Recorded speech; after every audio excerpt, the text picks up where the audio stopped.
Cette vidéo sur ma chaîne. Si c'est la première fois, n'oubliez pas de vous abonner, de liker la vidéo et de partager avec vos amis.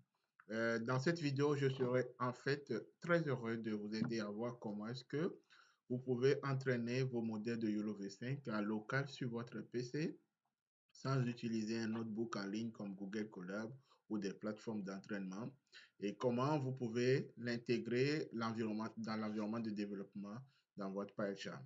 Alors, je vais scinder la vidéo en deux étapes. Une première partie va consister à comment mettre en place l'environnement de travail, donc le PyCharm, comment installer votre environnement virtuel.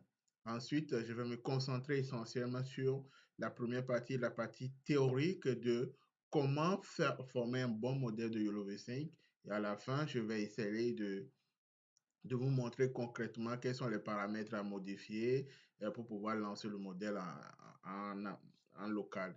Je vais également vous aider à voir si vous avez du GPU sur votre PC, comment procéder pour pouvoir installer les paquets nécessaires afin de pouvoir utiliser le GPU de votre PC. Alors, ce qu'on va faire, je ne vais pas faire tout, c'est-à-dire je ne vais pas commencer de zéro jusqu'à la fin parce que ça va prendre essentiellement du temps et puis ça bouffe de mémoire. Et donc, ce que je vais faire, puisque j'ai fait une vidéo et m'ont dit que, OK, la vidéo s'est plantée à un endroit. Ce que je vais faire, c'est que je vais montrer les grandes étapes à faire et vous allez me suivre étape par étape comment procéder pour pouvoir lancer vos modèles en local. Alors, on ne va pas perdre le temps. Directement, je vais aller vous aider à voir comment procéder. Donc, on va aller ici. Donc, vous venez dans votre environnement de travail. Je suppose que vous avez déjà YOLO. Vous avez PyCharm Community. Donc, si vous n'avez pas PyCharm Community, vous allez dans votre navigateur, vous tapez PyCharm Community. Donc, PyCharm. Donc, vous avez le community. Donc, le community, quand vous cliquez, vous avez le premier lien. Donc, le premier lien, pour ceux qui n'ont pas encore ça, ça va vous amener sur cette page. Sur la page, vous avez la version professionnelle qui est en haut, professionnel qui est en haut. Et vous descendez juste en bas, vous avez la version gratuite qui est la version community sur laquelle plutôt vous pouvez tout faire. Donc, une fois que vous téléchargez, vous lancez, vous allez avoir une fenêtre comme ça. Donc, la fenêtre vous permettra de créer un projet. Alors, comment créer un projet dans PyCharm, créer votre environnement virtuel? Alors, vous venez dans l'onglet File. Dans File, vous avez le New Project. Une fois que vous cliquez sur New Project, vous donnez un nom du projet que vous voulez. Ici, moi, j'ai nommé mon projet V5 comme YOLO V5. Ça dépend de ce que vous voulez, vous donnez le nom. Je ne vais pas vous dire de l'installer. Alors, il est bien d'activer les deux éléments. Donc, ici, un script main qui va permettre de vérifier que tout est bien, le Python qui va marcher. Et un script, il va activer le repo, donc un repo local de GitHub vous permettant de Git qui vous permet derrière de suivre les versionning de vos modèles. Alors, la partie intéressante, c'est les deux parties. Le type d'interpréteur que vous avez, vous pouvez utiliser un environnement virtuel, donc un projet VEnv ou un environnement, le Basconda. Ou si vous avez déjà un environnement, un interpréteur déjà sur votre PC, vous pouvez l'utiliser. Alors, celui-ci, je vous le conseille beaucoup parce que si vous voulez utiliser le Bash Conda, vous êtes obligé d'installer un Anaconda qui pèse entre 3 et 5 gigas, donc ça va vous consommer encore en mémoire. Mais c'est plus facile quand même d'utiliser Anaconda. Donc, une fois que vous avez ça, alors vous allez choisir la version de Python que vous voulez. Donc, dans la version de Python, vous venez ici. Alors, dans les versions, vous avez cliqué ici. Moi, j'utilise la version 12 parce que c'est la plus stable pour le moment. Après, vous pouvez choisir la version que vous voulez. Donc, pour utiliser YOLO V5, n'oubliez pas qu'il faut minimum 3.7. Python 3.7. Donc, vous choisissez en fonction de votre préférence la version qui est plus stable pour vous. Donc, une fois que vous l'avez, vous allez avoir un VEnv qui est créé comme ça. Donc, vous l'avez. Vous avez la possibilité, si vous voulez installer des paquets, de passer par le terminal ou d'installer directement avec le lien en allant sur le paramètre ici. Donc, dans paramètres ici, le paramètre, vous allez dans Settings. Et dans Settings, vous cliquez sur Python Interpreter. Donc l'interpréteur, votre interpréteur, vous allez voir le nom de votre interpréteur qui est là, le V5, le projet. Et ici, plus, vous allez installer les packages que vous voulez. Alors, dans notre cas ici, ce n'est pas l'objectif parce que dans YOLO V5, on aura besoin de certains nombres de packages qui se trouvent dans le requirement de YOLO V5 que je vais vous montrer comment le faire. Donc, on suppose d'abord que vous avez votre environnement de travail, tout est bon, vous avez votre environnement virtuel. Alors, vous pouvez, si ceux qui aiment utiliser le terminal est en bas ici, sur la nouvelle version, hein. Donc, vous allez avoir une erreur comme ça. Moi, je l'ai laissé comme ça parce que je vais activer moi-même personnellement à chaque fois, de sorte que quelqu'un ne lance pas derrière moi les choses. Donc, ici, il faut que vous vous rendrez dans le venv, c'est donné ici le venv dans le script et vous activez. Donc, moi, je vais faire .venv, .venv, point plutôt, point venv. Donc, il rentre dans le venv. Il faut aller dans le script. Donc, comme vous le voyez ici, il y a le script qui est là. Donc, je vais dans le script. Et ensuite, pour activer, vous devez cliquer sur point anti-slash activate. Donc, quand je fais comme ça, vous allez voir point .venv en bas. Donc, il montre que votre environnement virtuel est activé. Donc, vous pouvez utiliser n'importe quelle commande pip pour installer. Donc, ça, c'est si vous voulez installer les choses directement dans le terminal. Ce n'est pas l'objectif de la vidéo. Maintenant, la deuxième partie, une fois qu'on a ça, on va cloner le YOLO V5 en local. Donc, pour cloner, on va aller directement ici. Vous tapez dans votre navigateur barre de recherche YOLO V5 GitHub. Donc, YOLO V5 GitHub ici. Vous cliquez sur le premier lien. Donc, une fois on clique sur le premier lien, on va se rendre dans le fichier. Donc, le fichier qui va nous intéresser essentiellement, c'est ce fichier qui s'appelle le train parce qu'on va faire un entraînement. Mais on va aller cloner ce fichier. On fait ici. Donc, vous faites copier. Une fois que vous copiez, vous venez dans votre terminal, vous faites git clone et vous collez. Moi, je ne vais pas le cloner, hein, vous collez comme ça, vous lancez sur entrée, le git clone plutôt. Là, j'ai copié autre chose. Là, il faut que je copie, donc je vous montre comment vous faites comme ça, vous faites copier. Donc, une fois que c'est ça, vous avez ça. Donc, vous avez ça et vous lancez sur entrée, ça va cloner. Donc, une fois que vous clonez, vous allez avoir ça. Donc, dans le nom que vous avez donné, vous allez avoir ça. Donc, ce qui nous intéresse, c'est ça. Je viens ici, je vais dans le répertoire de YOLO V5 et je vais vérifier si tout est bon. Donc, les fichiers qui nous sont importants qu'on va utiliser ici, on va utiliser le fichier requirement pour installer les paquets tout à l'heure et le fichier train qu'on va modifier, plutôt le train ici qu'on va modifier pour travailler. Le main, c'est le main qui est créé automatiquement. Donc, pour mettre à jour celui-ci, il faut que vous reveniez en arrière dans votre document YOLO V5. Donc, je peux faire directement YOLO V5. Donc, là, je reviens en arrière deux fois parce que je suis rentré dans V1 VScript. Donc, deux points, slash, deux points. Donc, ça veut dire que je reviens deux fois en arrière. Donc, là, je peux retourner dans YOLO V5. Donc, je suis dans YOLO V5. Tout est bon. Une fois que je suis dans ça, je peux maintenant installer le requirement. Pour installer le requirement, je ne vais pas taper tout, hein, parce que ça va faire ralentir ma machine et ça va consommer de mémoire. Donc, vous allez ici, vous tapez votre code de pipe install ici. Donc ici, vous allez avoir, donc si vous voulez, je peux copier-coller, hein, parce que après on reviendra sur ça derrière.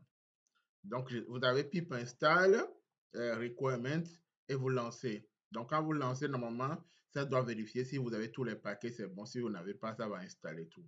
Donc comme ça se passe ici, donc tout est bon pour moi. Je l'ai déjà installé, donc moi je vais faire clear pour laisser la place. Donc, tout est bon. Donc, le fichier sur lequel on va s'attarder, ça serait ce fichier.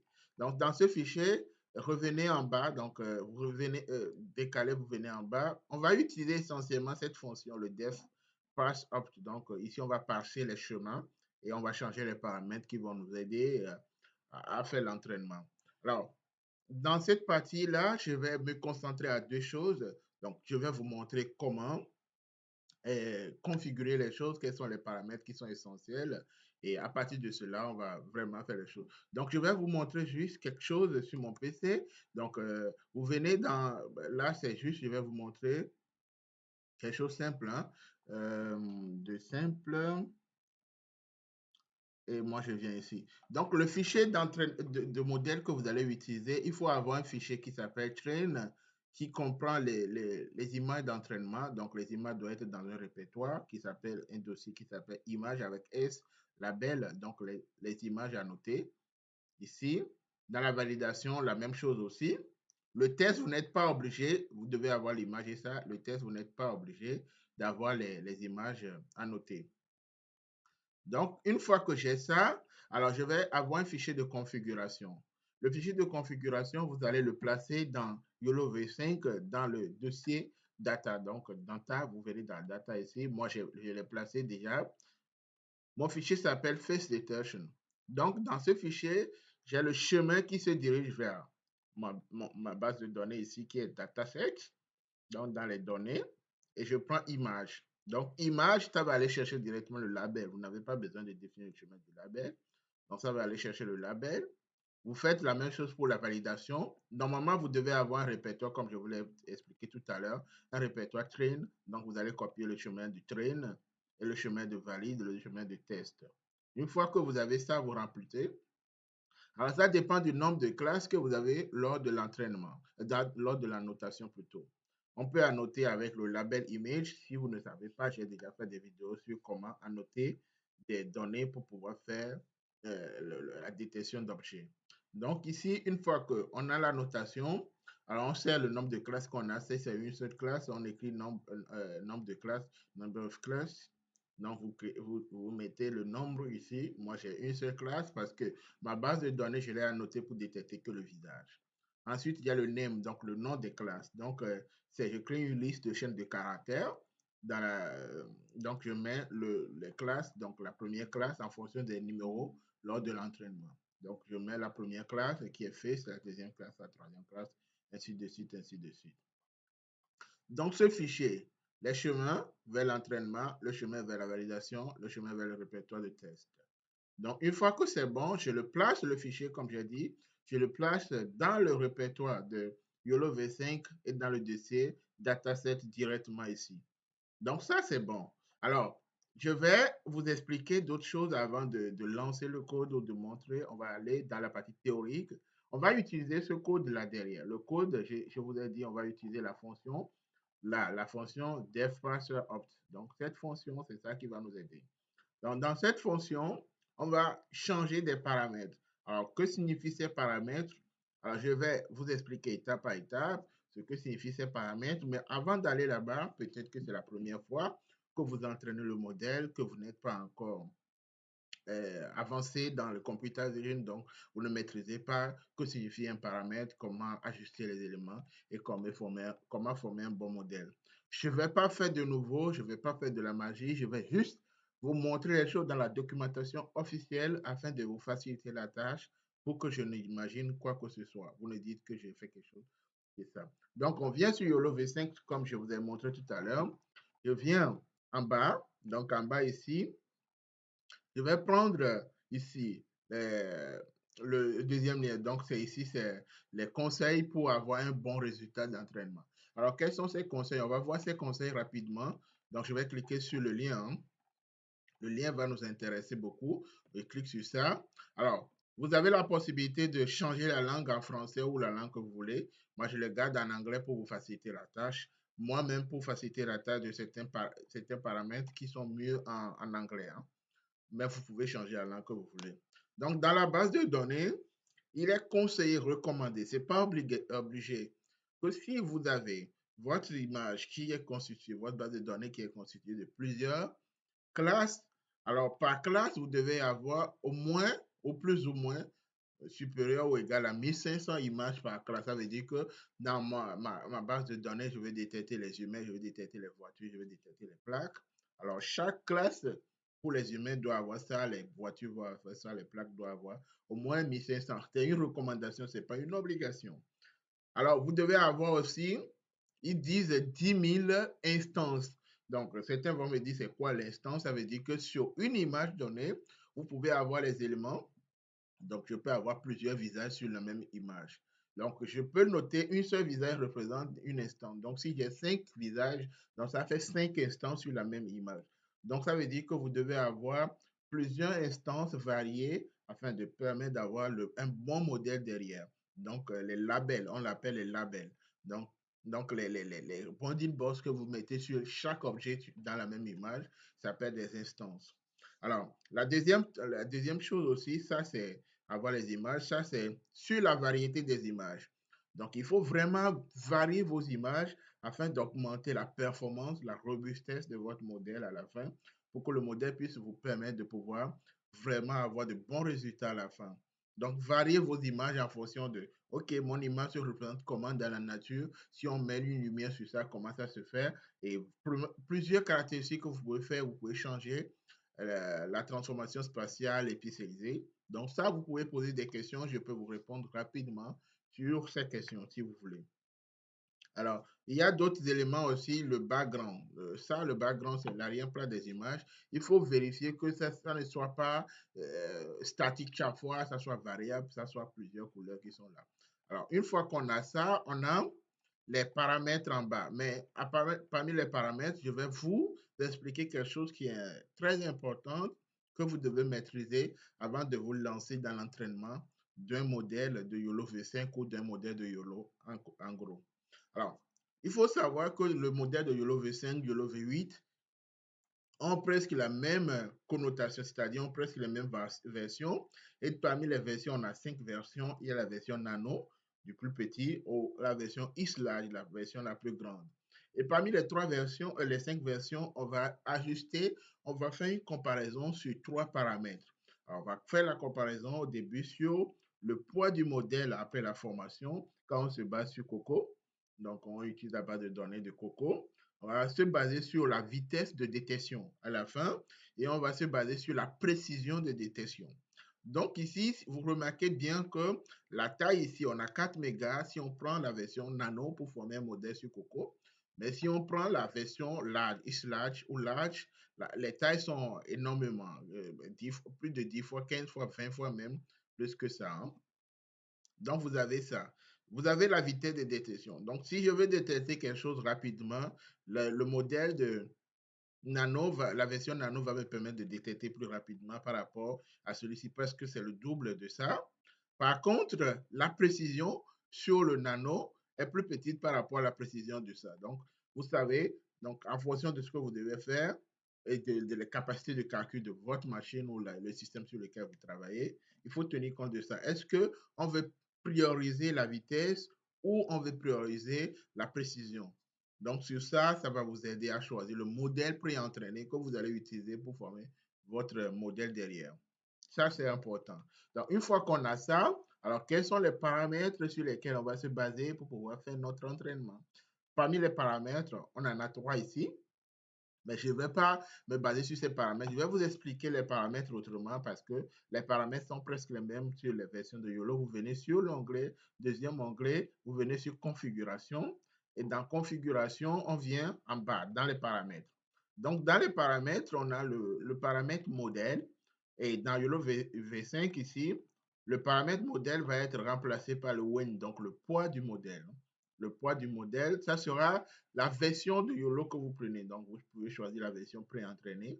Comme on l'a vu tout à l'heure, on peut choisir la version nano jusqu'à la version IS. Donc, vous pouvez choisir en fonction de ce que vous décidez, si c'est la vitesse ou la précision. Il y a celui-ci aussi, il y a la version, le paramètre data qui va représenter le fichier de configuration dont on avait parlé tout à l'heure, ce fichier de configuration que vous allez remplacer dans data ici. Donc, data qui va représenter notre fichier de configuration et à l'époque. L'époque ici, ça va représenter le nombre de tours qu'on va faire sur l'ensemble de la base de données pour pouvoir détecter les choses. Il y a le batch size, donc la définition est là, et il y a l'image size. Donc, je vais insister sur ça aussi parce que l'image size, c'est la taille de l'image en entrée.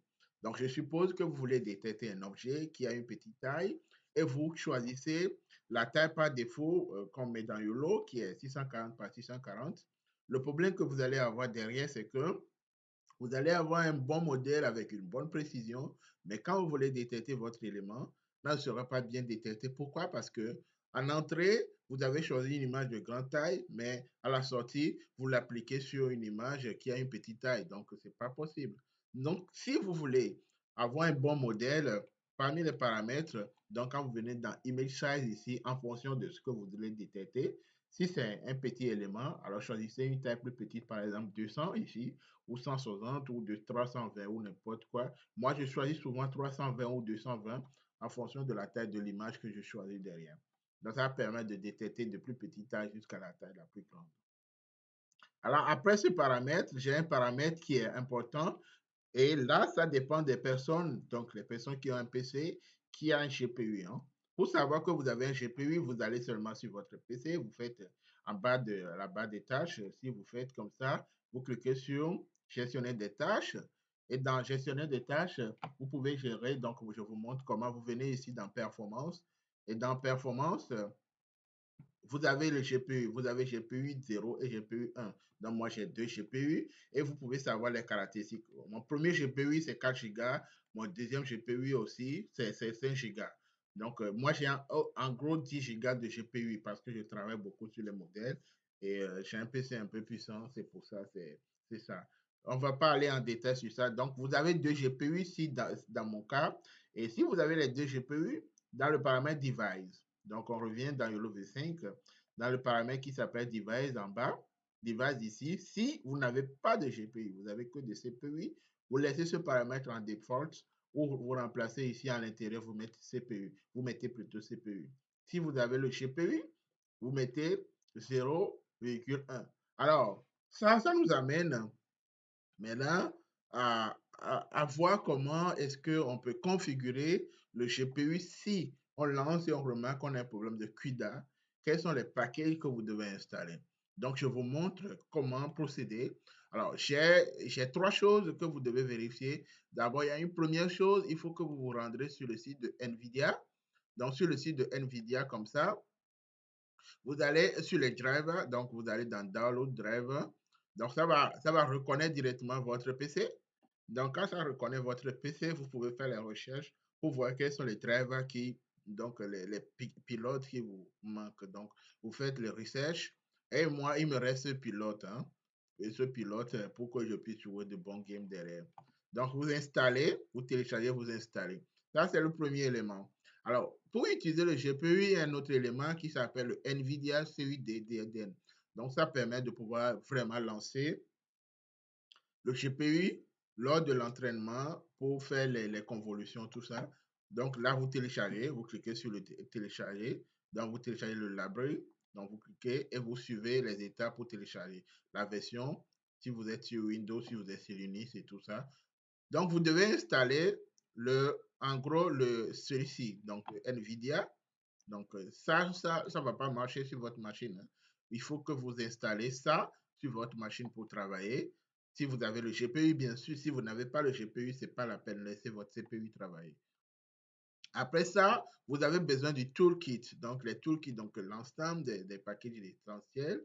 Donc, vous venez ici dans Download et en bas, vous avez ici CUDA Toolkit, donc qui permet d'accélérer, d'utiliser ça. Donc, vous cliquez ici, vous suivez aussi l'étape, vous allez télécharger sur Download et vous choisissez d'abord la version que vous voulez, hein, parce que quand je reviens en arrière, vous avez les versions. Donc, ça, c'est la dernière version en fonction de votre PC. Alors, j'ai voulu faire une vidéo sur comment installer pour avoir vérifié si votre PC est compatible et tout ça. Dans le tutoriel, ici, tout est déjà clair, donc je n'ai pas besoin de le faire. Mais toutefois, si vous êtes bloqué, je peux faire une vidéo, laissez-moi un commentaire. Je peux faire une vidéo prochainement qui va vous aider à voir comment est-ce que vous pouvez installer les éléments pour pouvoir utiliser le GPU sur votre machine pour faire l'entraînement en local. Donc, vous suivez les étapes, vous choisissez le type de système d'exploitation que vous avez, la version, et vous l'installez. Donc, les trois éléments, vous devez installer ici, dans les drivers, dans le pilote. Après, vous avez besoin d'installer celui-ci, NVIDIA, celui-ci, le package là, et à la fin, vous devez installer le toolkit. Donc, sans ça, vous ne pouvez pas lancer vos modèles en utilisant le device qui est dans le paramètre ici. Alors, on suppose que vous avez tout ça. Donc, je résume tout ce que vous allez faire. Donc, on met en place notre environnement. On vient, on clone le YOLO V5 en allant directement dans notre GitHub YOLO V5. On va aller copier, cloner sur notre machine. Une fois qu'on a cloné sur notre machine, on va sur le premier lien ici. Une fois qu'on a cloné sur notre machine, on va installer les requirements. Donc, on copie ici, on va cloner depuis le terminal ici. Et une fois qu'on clone depuis le terminal, on va avoir ce répertoire. Dans ce répertoire, maintenant, n'oubliez pas de mettre le fichier de configuration qui se dirige vers votre base de données. La base de données, moi, je l'ai placée donc au même niveau que ça. Ce n'est pas à l'intérieur du fichier, vous pouvez le mettre à l'intérieur pour travailler. Par contre, si vous le mettez à l'intérieur, il ne faut pas mettre les 2 points. Les 2 points que je mets ici, c'est je suis en train de lui dire de revenir en arrière une fois. Ça, c'est les commandes Linux ou les commandes pour parcourir le fichier derrière. Je suis en train de lui dire de revenir en arrière. C'est pour ça que je l'ai mis ici. Donc, ma base de données va être constituée de, comme je vous ai expliqué tout à l'heure, ça va être constitué de train. Donc, le train va avoir les images pour l'entraînement et leur label. La validation, la même chose. La validation qui va avoir les images de validation et le label. Et le test qui n'a pas besoin d'annotation. Dans le fichier de configuration, vous mettez les chemins, dirigez bien vers vos bases de données, de chaque chemin vers l'entraînement, validation, test. Ensuite, en fonction du nombre de classes que vous avez, si vous avez une seule classe, vous mettez 1, si c'est 2, 3, 4, vous mettez le nombre. Et vous mettez, en fonction de comment vous avez annoté, les noms des variables, donc des classes, sous forme de liste d'une chaîne de caractères ici. Ça, vous faites ça, virgule, le deuxième, virgule, le troisième, ainsi de suite, ainsi de suite. Quand c'est bon, vous copiez votre fichier de configuration, vous venez dans YOLO, vous venez dans le fichier data ici et vous le placez dans le fichier data. Donc, tout est bon. Maintenant, on vient ici, on va remplacer dans le chemin, ici, data. On met seulement le nom, puisqu'on a déjà le bon chemin, on met le nom ici. Le nom, c'est bon. Dans la version Win ici, on va choisir le poids, donc le poids de YOLO V5 pré-entraîné. Il y a de N jusqu'à IS, donc vous pouvez choisir N, IS, M, L ou ce que vous voulez. La taille, donc l'époque, on peut prendre des grands époques en fonction de ce qu'on veut. Et l'image size aussi, et le batch size aussi. Donc tout ça, si vous voulez avoir la documentation, allez directement sur le doc de Ultralistic, dans le Kickstart et la configuration. Vous avez toutes les informations ici. Ceux qui veulent le lire en français, vous pouvez traduire en français pour savoir comment ajuster. Et je vous ai expliqué aussi comment avoir les bonnes manières pour avoir un bon modèle, comment procéder. Et enfin, on a vu pour le GPU, il faut installer les 3 éléments. Donc, d'abord, vérifiez si vous avez tous les pilotes qui sont à jour. Ensuite, vous devez installer celui-ci de NVIDIA pour pouvoir utiliser votre GPU et à la fin, les toolkits aussi. Vous allez sur le site de celui-ci et vous travaillez. Donc, c'est simple. Donc, une fois que c'est bon, il reste seulement à lancer notre modèle. Pour lancer, alors, rien de simple. Dans PyCharm, vous faites clic droit sur votre code, vous le lancez directement ici. Et quand vous le lancez, vous attendez seulement le résultat à la fin. Le résultat se trouvera dans RAN et vous allez trouver, parce que j'ai fait des tests, donc vous allez voir, ça se trouvera sur, il vous donnera là où ça se trouve, mais vous venez dans Run, Train, EXP, donc le numéro qui vous a donné, vous venez dans le numéro et vous allez trouver directement l'entraînement. Là, on va attendre que ça se lance. Donc, j'espère que cette vidéo plutôt pourra vous aider à faire vos entraînements locaux sans passer par un notebook en ligne. Et j'espère que vous avez répondu à vos besoins. Pourquoi est-ce que vous voulez le faire en local? Toutefois, si vous avez d'autres questions, je peux vous répondre à ces questions. Si vous voulez que je fasse une vidéo spécifique pour vous, je peux le faire pour vous, mais quand j'aurai le temps. Mais si vous avez un projet dans tout le computer vision sur comment écrire une application, intégrer un modèle, faire un modèle pour faire, je peux le faire pour les entreprises ou les personnes, mais il faut noter que je ne le fais pas gratuitement. Je le fais en contrepartie de quelque chose, d'une somme où on en discutera. Écrivez-moi un commentaire ou par mail, on en discutera à part. Et ce qui est bien, c'est que je peux étudier du début jusqu'à la fin, vos besoins. Donc, si vous voulez faire un système concret, je peux être là, je peux vous aider, vous donner les conseils, ensuite vous aider à former votre modèle, à mettre en place votre application ou votre système de détection, de classification, de segmentation ou tout ce que vous voulez, je peux vous le faire. Mais là, on va en discuter plus en privé. N'oubliez pas de vous abonner si c'est la première fois pour continuer par m'encourager, de partager avec vos amis, de liker si vous avez aimé. Si vous n'avez pas aimé aussi, laissez en commentaire ce que vous n'avez pas aimé. Et prochainement, je tâcherai d'améliorer les choses que vous n'avez pas aimées. Et sur ce, je vous souhaite bon courage dans vos projets. Je pense que cette vidéo pourra vous aider. Si ça vous aide, écrivez-moi un commentaire. Ça me fera plaisir que vous avez aimé la vidéo et que ça a répondu à vos besoins.